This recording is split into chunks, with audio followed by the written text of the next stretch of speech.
ఇవాళ రోజా మాట్లాడడం మనం చూసాం. ఆమె వాడిన భాష కానీ పదజాలం కానీ నిజంగా చెప్పాలంటే యావత్ ఆంధ్ర రాష్ట్రం కూడా అసహించుకునే పరిస్థితి కనపడతా ఉంది. మొత్తం ఆంధ్ర రాష్ట్రం, యావత్ ఆంధ్ర రాష్ట్రం అన్ని జిల్లాల్లో ఇక్కడ అక్కడని కాకుండా మొత్తం చేత్కరించుకొని 11 సీట్లకు పరిమితం చేస్తే కూడా ఇంకా కూడా బుద్ధి రాకుండా ఏదంటే అది మాట్లాడుతూ ఉంది. నిజంగా చెప్పాలంటే జగన్మోహన్ రెడ్డి గాడు అని మాతో అనిపించాలని చెప్పి ఉరువులు ఆడుతున్నట్టుంది ఆమె. అంటే జగన్మోహన్ రెడ్డిని తిట్టించాలని ఉంది.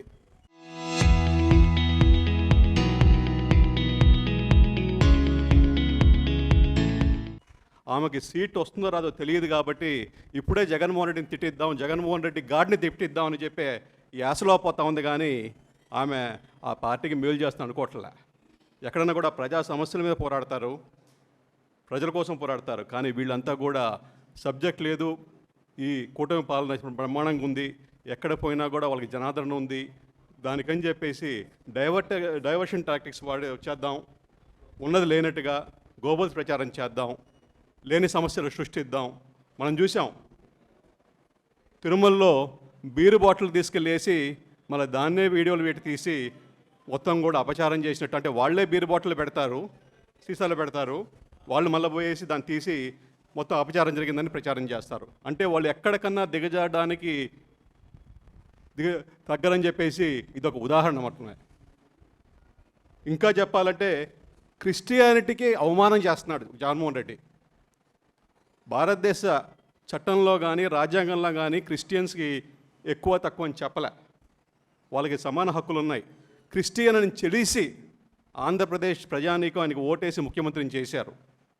అయినా కూడా ఇవాళ ఆయన క్రిస్టియన్ కాదు, నేను హిందువుని అని చెప్పుకుంటున్నాడు. అంటే ఇంటి మీద సెలవేసుకుంటావు, సమాధుల మీద సెలవేసుకుంటావు, చేసేవన్నీ అపచారాలు. అంటే ప్రజలు గుడ్డోళ్ళు, ఏమి చూడరు, నేనేం చేసినా చెల్లుబాటు అవుతుంది, ఏ అబద్ధాలు చెప్పినా 10 సార్లు గట్టిగా చెప్తే అదే నిజాలు అవుతాయి అని చెప్పే ధోరణి అవలంబిస్తూ ఉన్నారు.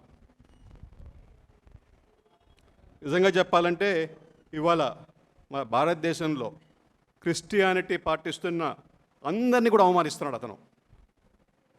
ఇలాంటి వాళ్ళు ఆ మతానికే గ్రహచేటు. ఇవాళ అన్ని మతాలు సమానం మన రాజ్యాంగం ప్రకారం. ప్రతి ఒక్క భారతీయుడికి వాళ్ళ ఇష్టం వచ్చిన మతం ఆచరించుకునే హక్కు ఉంది. అంటే ఉగాది వస్తే గుడికి వెళ్ళాలంట. మీరు చేసిందేంటి? సినిమా సెట్టింగ్ చేసుకున్నారు.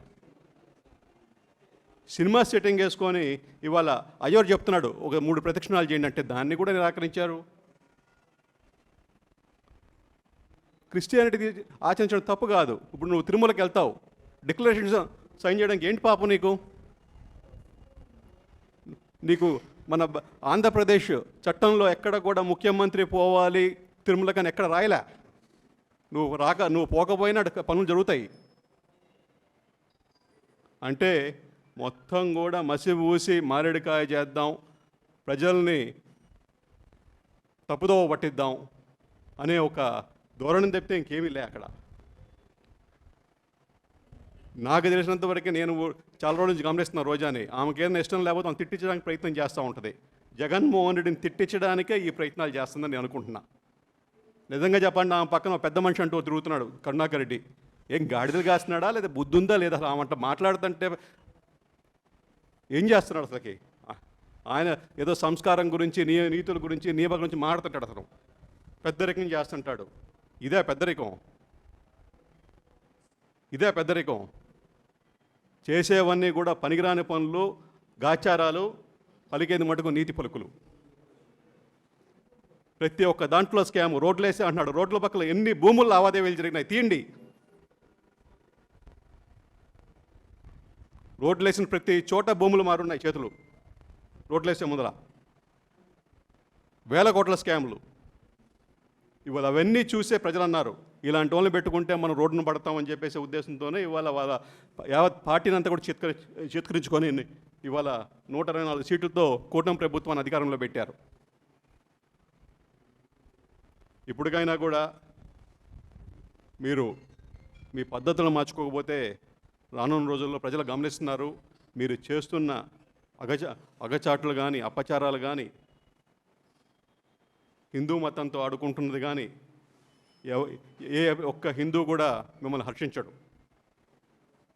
ఇంకా చెప్పాలంటే క్రైస్తవులు కూడా హర్షించరు. తెలుగుదేశం పార్టీ కూటమి అధికారం వచ్చినాక అన్ని మతాలను సమానంగా చూస్తున్నాం. ఇప్పుడు మౌజీలకు కానీ ఇమాములకు కానీ మనం జీతాలు ఇస్తున్నాం ప్రతి నెల టించన్గా. మసీదులు కట్టాలని డబ్బులు ఇస్తున్నాం, చర్చిలు కట్టాలని డబ్బులు ఇస్తున్నాం. కానీ మీరేం చేస్తున్నారు? ఇవాళ అన్ని ఆస్తులు కూడా అన్యాక్రాంతం చేశారు. మీరు క్రిస్టియన్ అంటున్నారు, ఎన్నో చర్చిలకు సంబంధించిన ఆస్తులు కూడా మీరు 5 సంవత్సరాల్లో అన్యాక్రాంతం చేశారు. మీరు వక్ఫ్ భూములను అన్యాక్రాంతం చేశారు, ఎండోమెంట్ భూములను అన్యాక్రాంతం చేశారు. ఏ ఒక్క మతం కూడా మీరు విలువల.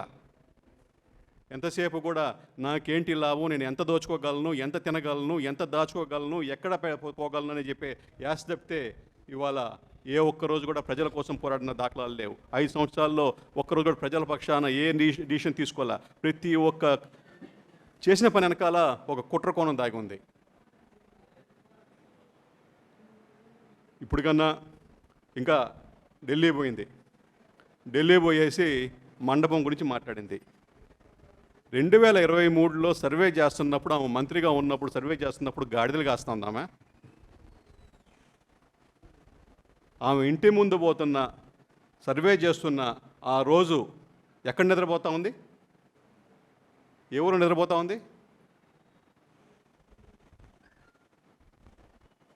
ఇవాళ వచ్చేసి ఎంతో పెద్ద దాన్ని సేవ్ చేస్తున్నట్టు ఇవాళ నువ్వు చేసిన తప్పు వల్ల జరుగుతూ ఉంది. అది ఆ రోజు కానీ చెప్పుంటే, ఆ రోజు కానీ ఆ సర్వే చేస్తున్నప్పుడు ఇక్కడ మండపం ఉంది అని చెప్పాలి. అన్నీ అయిపోయినాక, టెండర్లు అయిపోయినాక ఇవాళ అన్నీ వచ్చి నంగి మాటలు మాట్లాడితే అట్ట? నిజంగా ఆశ్చర్యం వేస్తుంది వీళ్ళ పరిచయాలు, సంబంధాలు చూస్తుంటే. తిరుమలకి వెళ్తుంది, ఎట్లా వెళ్తుందో తెలియదు, మేమే వెళ్ళాము అన్నిసార్లు. అందరిని తీసుకెళ్తుంది, అదొక వ్యాపారం. ఆమె సంబంధాలు ఎంతో అంత లోతుగానే అర్థం చేసుకుంటాను. దాన్ని బట్టి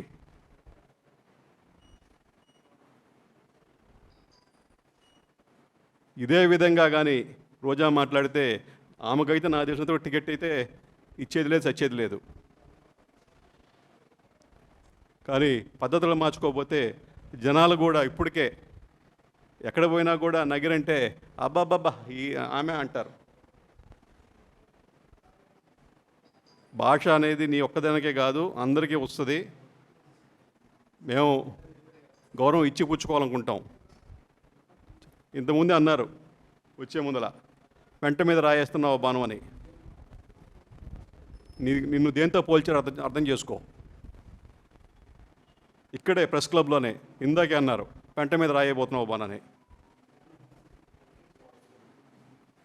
దాన్ని బట్టి అర్థం చేసుకో నీ పరిస్థితి ఏంటో, నీ గురించి జనాలు ఏమనుకుంటున్నారు అనేది. లోకల్ బాడీ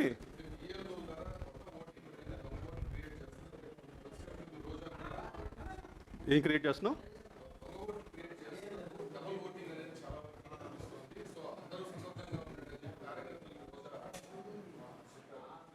నిజంగా చెప్పాలంటే లోకల్ బాడీ గురించి ఇప్పుడు దాకా మనం ఏమి కూడా చేయలే. వాళ్ళు అవలంబించిన విధానాలు మేము ఎక్కడ అవలంబిస్తామని చెప్పి భుజాలు తడుముకుంటున్నారు తప్పితే ఇప్పుడు దాకా అసలుకి ఓటర్ లిస్టులు కూడా ఇంకా రాలే.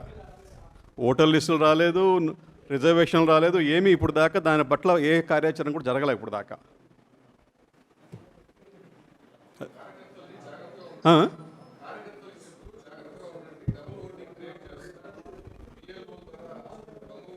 డబుల్ ఓటింగా? ఇప్పుడు ఆమె ఊహలకి నిజం చెప్పాలంటే మేము ఇప్పుడు దాకా ఆ పక్క ఆలోచించలేదు. సంతోషం మా గురించి అంత ఆలోచిస్తుందంటే. ఆమె ఊహలకు సమాధానం చెప్పే పరిస్థితి ఉండదు. డబుల్ ఓటింగ్, త్రిబుల్ ఓటింగ్ వేసే అంత పరిస్థితి ఇవాళ ఉన్నది కూటమి ప్రభుత్వం, స్వచ్ఛమైన ప్రభుత్వం. ఏదన్నా కూడా పద్ధతి ప్రకారం, నియమావళి ప్రకారం, పారదర్శకంగా ఏ ఎలక్షన్ అయినా చేస్తారు. అంతేగాని జగన్మోహన్ రెడ్డి లాగా మంచి నామినేషన్ తిరస్కరించడం, ఈసీఐ కార్డులన్నీ ఫేక్ కార్డులు ప్రింట్ చేయడం, ఇవన్నీ ఖచ్చితంగా జరగవు. ఎందుకంటే మనం చూసాం, ఒక ఐఏఎస్ అధికారి సస్పెండ్ అవ్వాల్సిన పరిస్థితి జగన్మోహన్ రెడ్డి కల్పించాడు ఈ తిరుపతిలోనే. వేల లక్షల ఓట్లు, దొంగ ఓట్లు సృష్టించాడు. ఆ పరిస్థితి ఖచ్చితంగా తెలుగుదేశం పార్టీ కూటమి ప్రభుత్వంలో ఖచ్చితంగా జరగదు. ఎందుకంటే పారదర్శకంగా జరుగుతాయి ఎలక్షన్లు కూడా. మేము సవాలంగా తీసుకుంటాం, కానీ ఎప్పుడు కూడా ప్రజల జీవితాలతో ఆడుకోవాలని చూడం. ప్రజలకి మంచి చేయాలని కోరుకునే వాళ్ళం, ప్రజలు ఓటేస్తారు, వాళ్ళ మన్ననలు పొందాలని చెప్పి చూస్తాం. వాళ్ళని ఓటు హక్కుని కాలు రాసి మేము కూర్చోవాలని ఎప్పుడు ట్రై చేయం. ఎందుకంటే అన్నిటికీ ఒక ఎండ్ వస్తుంది. Jaganmohan Reddy local body elections bulldoze చేశాడు, కానీ జనరల్ బాడీకి వచ్చే గాడికి కుదేలు పడ్డాడు. ప్రజలు చేత్కరించారు. ఇంకా చెప్పాలంటే కొన్ని సీట్లు మేము పొరపాట్లు చేయబోతే ఆ 11 కూడా వచ్చేవి కాదు. కొన్ని మిస్టేక్స్ వల్ల 11 వచ్చినాయి. 2-3 లిమిట్ అయిపోయేవాడు. తిరుపతి 7 పార్లమెంట్లు, అసెంబ్లీ సెగ్మెంట్లు గెలిచాం, కానీ పార్లమెంట్ పోయింది. కొన్ని మిస్టేక్స్ చేసాం, అది సర్వసాధారణం, రాజకీయాల్లో మిస్టేక్స్ ఉంటాయి. దాన్ని బట్టి అర్థం చేసుకోవచ్చు దాని వ్యవహారం ఏంటో. దాన్ని బట్టి నేను చెప్పా కదా, జగన్మోహన్ రెడ్డి గాడు అనిపించడానికి ఆమె విశ్వ ప్రయత్నం చేస్తూ ఉంది. ఏమన్నా జగన్మోహన్ రెడ్డి గాడు మనకు ఇప్పుడు మీరన్నారు, ఆ మాట అనడానికి కూడా నీకు కష్టంగా ఉంది, కానీ ఆమె అనిపించాలని చూస్తుంది యావత్ లోకంతో కూడా. జగన్మోహన్ రెడ్డి గాడు అని చెప్పి అనిపించాలని చెప్పే ప్రయత్నంలో ఆమె చేసే ప్రయత్నం ఇది. మనం ఏం చేయగలుగుతాం? ఉగాది రోజు సతీ సమేతంగా ఆమె సెటిల్ వేసుకొని, ఇంటి పక్కన సెటిల్ వేసుకొని, డ్రామా ఆర్టిస్ట్ కంపెనీ లాగా కెమెరాలు పెట్టుకొని మమ అనిపించడం కాదు. ఇవాళ రేపు వస్తారు గౌరవ ముఖ్యమంత్రి వర్యులు, తిరుమలకు వస్తారు రేపు వచ్చినప్పుడు కుటుంబ సమేతంగా వస్తారు. అలాగే రమ్మని చెప్పండి, భారతిని, వాళ్ళ కూతురుని, జగన్మోహన్ రెడ్డి అందరిని వేసుకొని వచ్చి ఫామ్ మీద డిక్లరేషన్ ఇచ్చి పోయి దర్శనం చేసుకోమని చెప్పండి. చూద్దాం ఎంతవరకు ఆమె చెప్పే దాంట్లో అర్థం ఉందనేది. ఊరికే నోరుంది కానీ లొడలా వాగేస్తుంటే జనాలు చూస్తుంటారు, ఏంటంటారు అనుకుంటే ఎట్టా?